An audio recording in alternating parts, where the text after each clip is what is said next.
Let's work on some two-color tuck designs today. We'll be doing it on all kinds of machines. It can produce fabrics such as the ones you're looking at, which at first glance resemble Fairisle, but they are not. In true Fairisle, two colors are actually knitted in the same row. Some needles will knit color 1, some color 2. In this case, only one color is being knitted at a time, but because they are being tucked, in other words, stitches are held on a needle and loops are collecting, the stitches that were held will tend to elongate and appear side by side with those of the other color. This is a Brother KX350. On it and similar hobby machines, we manually select the needles that will tuck and bring them out all the way. Then use a carriage setting that will cause those needles to stay in hold and collect loops until we change it. It's this side lever on this model of machine. It's also possible to accomplish the same thing on a machine that has no such lever, and I'll show you how when we're working on this one. On Singer's Studio Silver Reed, it is a setting on the outer portion of the dial. This is a 740 correctly set to tuck. On Brother machines and their close relatives, it's a combination of KC and both tuck buttons being depressed on the carriage. I normally begin with the card locked on the first row and then move it to the advanced position. This is a Brother set for the card to advance normally. Here's the Studio set to advance normally. Both machines label that position the triangle on many models. Let's start with a hobby machine, selecting every fourth needle all the way across and bringing them out so they will tuck, making sure the side lever is set so they won't knit back from hold. They'll stay there. Now those needles are collecting loops while the other ones are knitting. For this particular pattern, color 2 is not going to tuck, so I'm pulling the lever forward so it will knit the stitches back from hold, having changed to color 2, and now we have 2 rows normally knitted in color 2, and it's time to change colors again. I've been doing this for a few rows so you can already see the effect on the fabric. Now, on this design, we're going to select the same needles as were placed in tuck position before, going back to color 1, knitting 4 rows just as before. Change to color 2, move the lever forward. But what if we had a machine even more basic and no lever?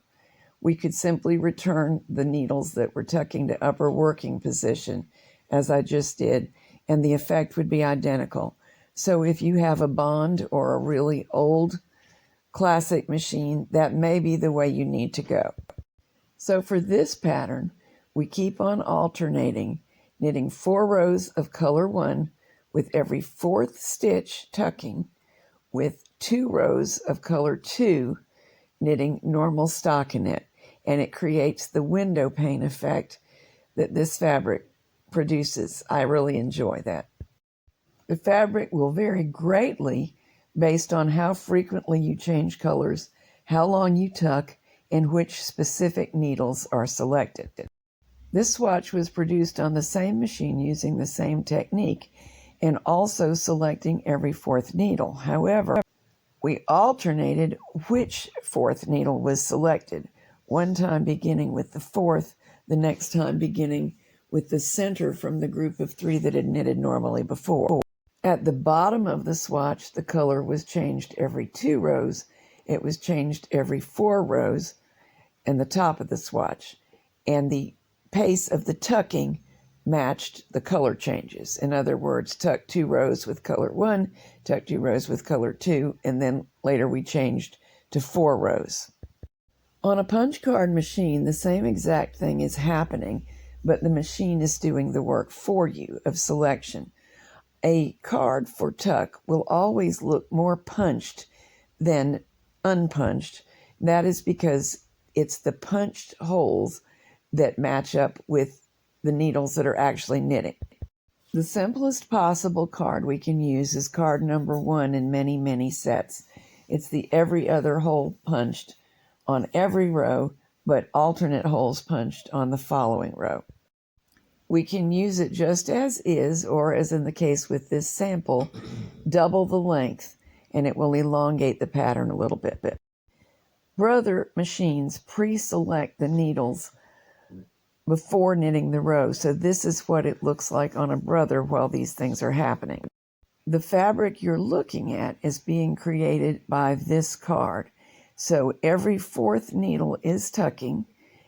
We change color every 4 rows.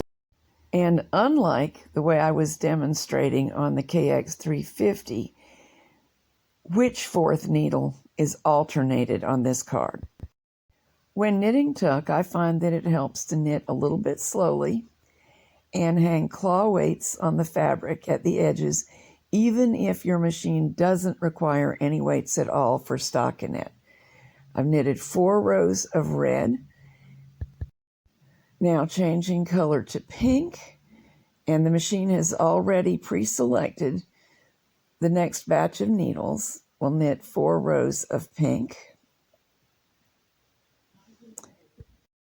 and keep on changing colors every 4 rows, always watching the claw weights to keep them moved up so they do their job, and making sure that the 2 yarns don't get tangled. Those are really the only tricks of this particular technique. If you find that your machine is just not doing a good job of it, the first thing to do is check your sponge bar, then the condition of any brushes or wheels on your particular model. The knitting process itself is identical on the Singer family of machines and the Brother family of machines. Only the settings that I showed you at the beginning of the video are different, and they are setting up to tell the machine to do the same thing. And the thing that it is doing is exactly what the hobby machine was doing. It's picking up a stack of loops on every needle that is tucking, and later knitting them all off in one batch. Here are the loops stacking up. They will get knitted off on the next row. Unlike the pattern that I was working manually, this one has no plain stockinette rows between tuck rows, but the stitches that are tucking change. Interesting effects will be achieved no matter when and where you change colors.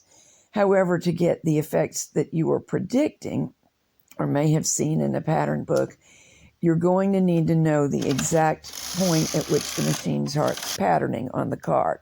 Many of us have an assortment of cards, and we may not even know where they all came from because we get them at estate sales and goodies with used machines. So I do have a movie that shows you how to use any 24-stitch punch card on any 24-stitch machine. Part 2 of the Blanket Basics book is actually about to be published in Country Knitting of Maine News and Views, and it is on making tuck blankets in every size. You do not have to use 2-color tuck, but you might want to. So this video will help you plan your blankets. I think 2-color tuck is far better than Fairisle for nice blankets because Fairisle tends to be narrower than the stockinette size knitted at the same yarn and tension, whereas 2-color tuck, all tuck actually, tends to get wider, and usually width of the panel is a good thing in blankets. Also, this fabric doesn't have any floats, so it's much safer and more durable. Safer in that child care experts caution us against using any fabrics for infants where they could get their little fingers stuck and struggle and possibly harm themselves. So this is the perfect solution. Those of you who knit baby blankets for charities, hospital charities, Project Linus, and so on, this is a great practice project to employ odds and ends of yarn. So have fun with it and happy knitting.